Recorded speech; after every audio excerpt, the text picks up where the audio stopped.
नमस्कार दोस्तों, मैं विक्रांत चौधरी एसके बुक्स के यूट्यूब चैनल पर आप सभी का स्वागत करता हूं।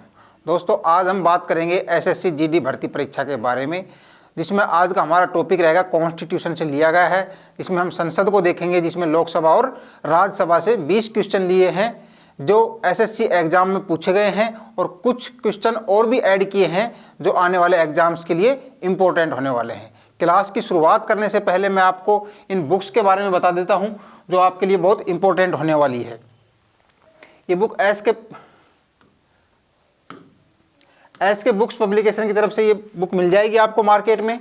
ये एसएससी जीडी कांस्टेबल के लिए ये बुक है। इसमें आपको क्या क्या मिलने वाला है, इसमें सिलेबस के अनुसार सामान्य ज्ञान, जीके का पार्ट होगा, मैथ का होगा, रीजनिंग का होगा और हिंदी का होगा। जो आपका सिलेबस है उस सिलेबस के अनुसार ही इस बुक को बनाया गया है। साथ ही बात की जाए एसएससी जीडी 2011 से लेकर अब तक के प्रश्नों की, तो इसमें चैप्टर वाइज, टॉपिक वाइज और टाइप वाइज सिस्टमेटिक तरीके से मैटर आपके लिए उपलब्ध करवा रखा है।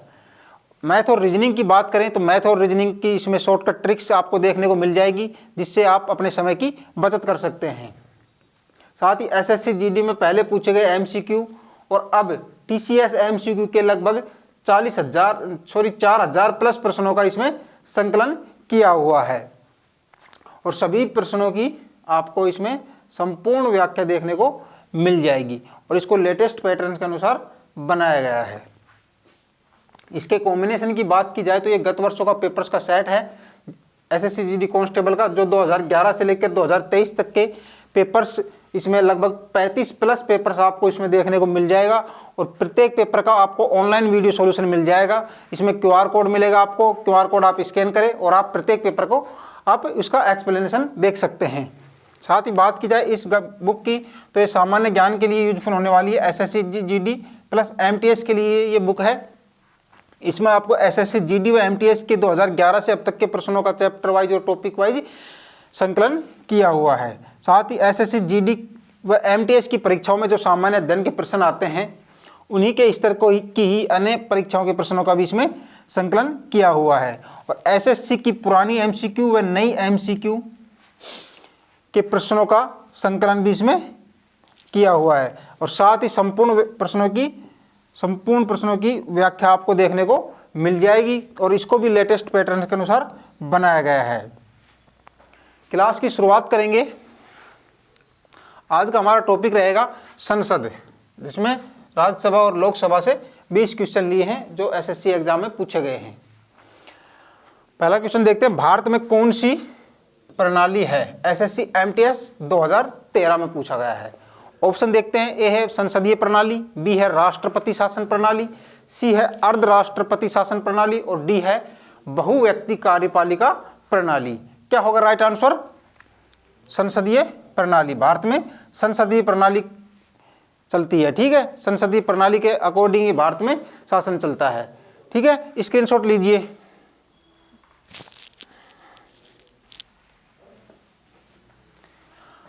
भारत में संसदीय ढांचे में 2 अस्थायी सदनों का नाम बताइए। एसएससी एमटीएस 2013, 14, 2021, 22 बार बार पूछा गया है क्वेश्चन। देखते हैं ऑप्शन। राज्यसभा और विधानसभा, बी है आपका लोकसभा और विधान परिषद, सी है आपका राज्यसभा और विधान परिषद और डी है आपका लोकसभा और विधानसभा।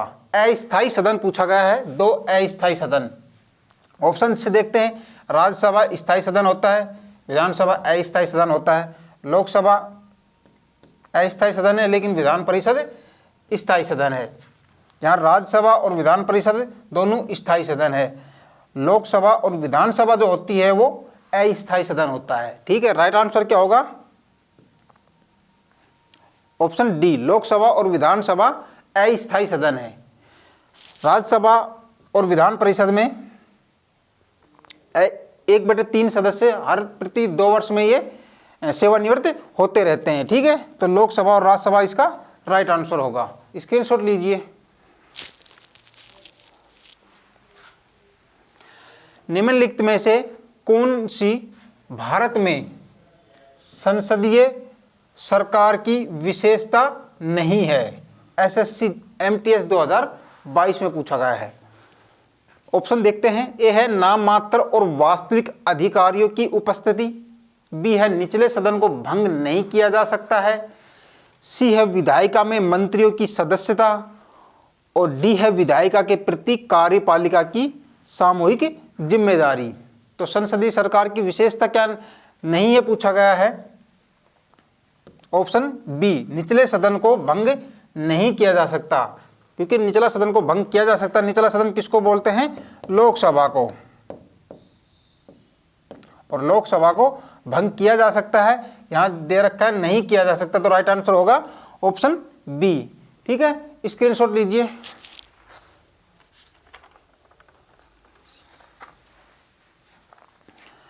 संसद के दोनों सदनों में किसी गैर धन नॉन मनी विधेयक संबंधी असहमति होने पर क्या होता है? ऑप्शन देखते हैं। ए है विधेयक रद्द हो जाएगा, बी है राष्ट्रपति के हस्ताक्षर से उस बिल को कानून बनाया जा सकता है, सी है राष्ट्रपति बिल पर विचार करने हेतु दोनों सदनों की संयुक्त बैठक बुला सकते हैं, और डी है राष्ट्रपति दोनों सदनों से पुनर्विचार के लिए कह सकते हैं। क्या होगा राइट आंसर? ऑप्शन सी, राष्ट्रपति बिल पर विचार करने हेतु दोनों सदनों की संयुक्त बैठक बुला सकते हैं गैर धन नॉन मनी वाले विधेयक पर। ठीक है,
नई अखिल भारतीय सेवाओं के सृजन का प्रावधान संविधान में कब किया जाता है? एसएससी जीडी 2013 और एमटीएस 2022 में पूछा गया है। ऑप्शन देखते हैं। ए है जब राष्ट्रपति इस आशय का अध्यादेश पारित करे, बी है जब राष्ट्रपति प्रधानमंत्री को ऐसा करने की अनुमति प्रदान करे, सी है जब लोकसभा अपने उपस्थित एवं मतदान करने वाले सदस्यों के 2/3 बहुमत से इस आशय को संकल्प पारित करे, और डी है जब राज्यसभा अपने उपस्थित एवं मतदान करने वाले सदस्यों के 2/3 बहुमत से इस आशय का संकल्प पारित करे। क्या होगा राइट आंसर? अखिल भारतीय सेवाएं आर्टिकल 312 के अंतर्गत आते हैं। ठीक है, तो राइट आंसर होगा ऑप्शन डी, जब राज्यसभा अपने उपस्थित एवं मतदान करने वाले सदस्यों के 2/3 बहुमत से इस आशय का संकल्प पारित कर देता है तो नई अखिल भारतीय सेवाओं का सृजन का प्रावधान होता है। ठीक है, तो राइट आंसर होगा ऑप्शन डी। स्क्रीनशॉट लीजिए।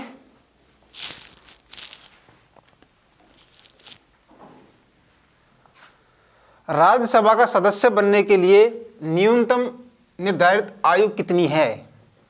एसएससी एमटीएस 2021 और 22 में पूछा गया है। ऑप्शन है। ए है 35 वर्ष, बी है 32 वर्ष, सी है 28 वर्ष और डी है 30 वर्ष। राज्यसभा का पूछा गया है, राज्यसभा का सदस्य बनने के लिए 30 वर्ष आयु, न्यूनतम आयु 30 वर्ष होनी चाहिए, और राष्ट्रपति के लिए कितना होनी चाहिए? 35 वर्ष प्रेसिडेंट के लिए। ठीक है, स्क्रीनशॉट लीजिए।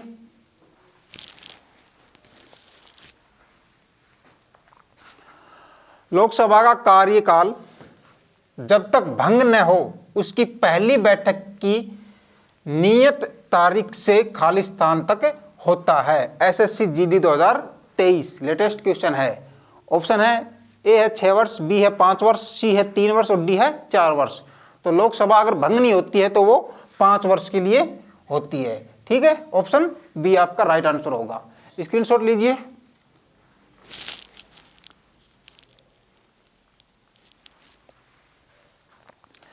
निम्नलिखित में से किस मामले में लोकसभा और राज्यसभा को समान शक्तियां प्राप्त नहीं है? एसएससी जीडी 2023 में पूछा गया है। देखते हैं ऑप्शन ए है सर्वोच्च न्यायालय और उच्च न्यायालय के न्यायाधीशों पर महाभियोग चलाने, बी है राष्ट्रपति पर महाभियोग चलाने, सी है धन विधेयक पारित करने और डी है संवैधानिक संशोधन। लोकसभा और राज्यसभा में समान शक्तियां प्राप्त किस में नहीं है?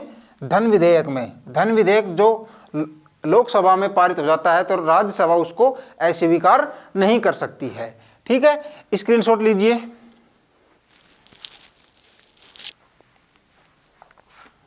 लोकसभा का सदस्य बनने के लिए न्यूनतम आयु कितनी होनी चाहिए? एसएससी जीडी 2023 और एमटीएस 2022 में पूछा गया है। ऑप्शन है ए है 23 वर्ष, बी है 18 वर्ष, सी है 22 वर्ष और डी है 25 वर्ष। लोकसभा का सदस्य बनने के लिए न्यूनतम आयु 25 वर्ष होनी चाहिए। ठीक है, और 18 वर्ष मतदान करने वाले के लिए न्यूनतम आयु 18 वर्ष होती है। ठीक है, तो लोकसभा का सदस्य बनने के लिए कितनी आयु चाहिए? 25 वर्ष न्यूनतम आयु। स्क्रीनशॉट लीजिए।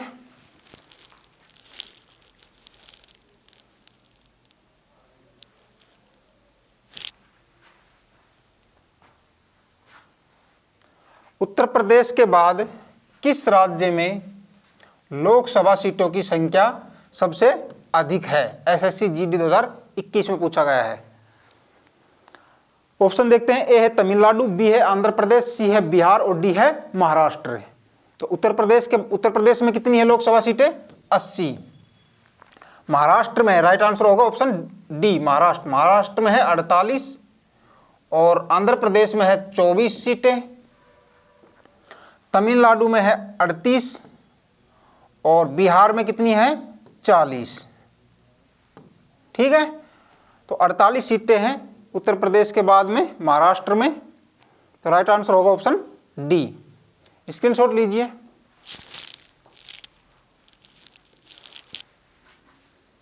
लोकसभा अध्यक्ष पद के लिए कम से कम कितनी आयु होनी चाहिए? एसएससी एमटीएस 2022 और जीडी 2023 में पूछा गया है। लोकसभा अध्यक्ष के लिए ए है 30 वर्ष, बी है 33 वर्ष, सी है 25 वर्ष और डी है 45 वर्ष। कितनी होनी चाहिए लोकसभा अध्यक्ष के लिए? वही 25 वर्ष। लोकसभा जब सदस्य के लिए 25 वर्ष है तो लोकसभा अध्यक्ष होता है वो लोकसभा के सदस्यों में से ही निर्वाचित होता है। तो लोकसभा के लिए अध्यक्ष के लिए भी 25 वर्ष है और लोकसभा सदस्य के लिए भी न्यूनतम आयु 25 वर्ष होगी। ठीक है, स्क्रीनशॉट लीजिए।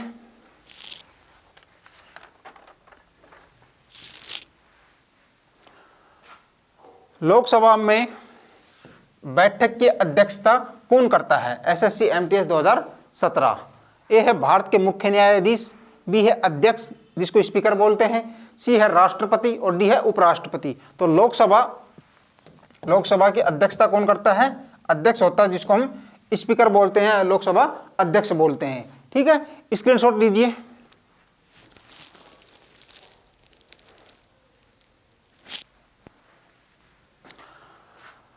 भारतीय संविधान के अनुसार लोकसभा में सदस्यों की कुल संख्या खालिस्तान से अधिक नहीं हो सकती है। एसएससी एमटीएस 2021 में पूछा गया है।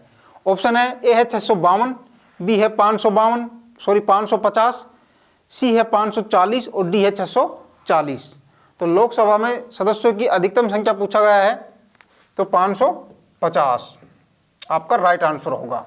ठीक है, पहले 552 थी लेकिन 104वां संविधान संशोधन हुआ। 104वें संविधान संशोधन के तहत जो आर्टिकल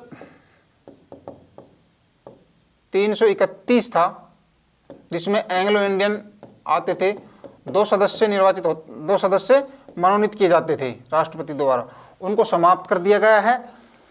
ठीक है, तो अब कितने बचे हैं? 550। स्क्रीनशॉट लीजिए।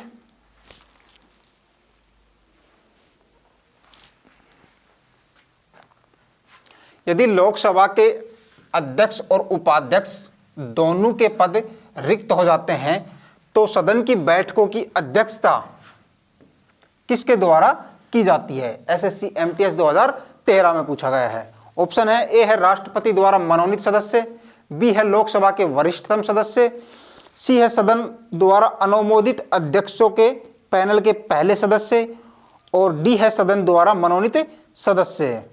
क्या होगा राइट आंसर? जब लोकसभा अध्यक्ष और उपाध्यक्ष दोनों के पद रिक्त हो जाते हैं तो राष्ट्रपति द्वारा मनोनीत सदस्य ही लोकसभा की अध्यक्षता करता है। ठीक है, स्क्रीनशॉट लीजिए।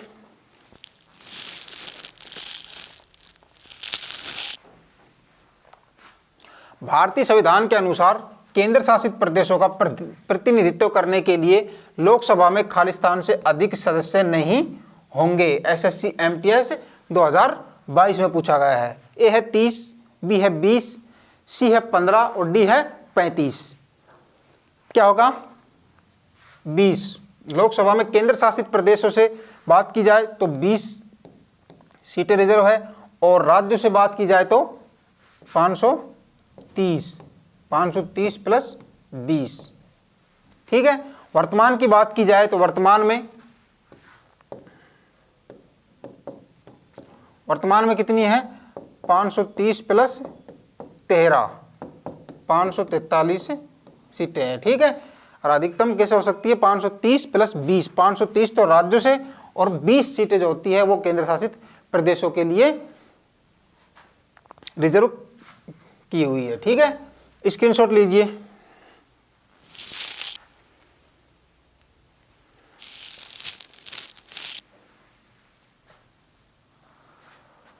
लोकसभा के लिए सबसे पहले आम चुनाव कब आयोजित हुए थे? एसएससी जीडी 2021 में पूछा गया है। ए है 1950-51, बी है 1951-52, सी है 1950-53 और डी है 1956-57। लोकसभा के लिए पहले आम चुनाव 1951-52 में हुए थे। ठीक है, स्क्रीनशॉट लीजिए।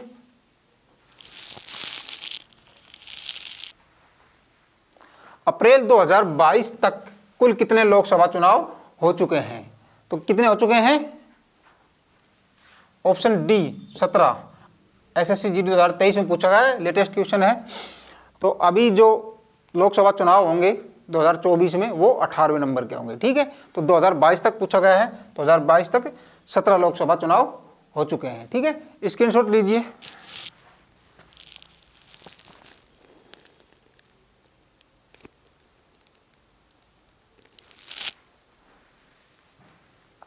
नई लोकसभा के निर्वाचित होने के बाद मौजूदा लोकसभा के अंतिम सत्र के लिए निम्नलिखित में से किस शब्द का उपयोग किया जाता है? ए है कोरम, बी है साइन डाई, सी है प्रोटेम और डी है लैम डक। क्या होगा राइट आंसर? बहुत इंपॉर्टेंट क्वेश्चन है दोस्तों ये। अभी लोकसभा की इलेक्शन भी है तो ये क्वेश्चन आपके एग्जाम्स के पॉइंट ऑफ व्यू से बहुत इंपॉर्टेंट होने वाला है। एग्जाम में आपको ये क्वेश्चन देखने को मिल सकता है। तो लैम डक बोलते हैं संसद के दोनों सदनों की संयुक्त बैठक की अध्यक्षता कौन करता है? दोनों सदनों की संयुक्त बैठक। ठीक है, ए है लोकसभा के अध्यक्ष, बी है भारत के राष्ट्रपति, सी है भारत के प्रधानमंत्री और डी है राज्यसभा के सभापति। तो संसद के जो दोनों सदनों की संयुक्त बैठक होती है उसकी अध्यक्षता लोकसभा अध्यक्ष करता है। ठीक है, अंतिम सवाल देखते हैं। एक केंद्रीय मंत्री खालिस्तान की अवधि के लिए संसद का सदस्य नहीं होने पर मंत्री नहीं रह जाता है। ए है लगातार 6 सप्ताह, बी है लगातार 10 सप्ताह, सी है लगातार 6 महीने और डी है लगातार 10 महीने। क्या होगा राइट आंसर? लगातार 6 महीने।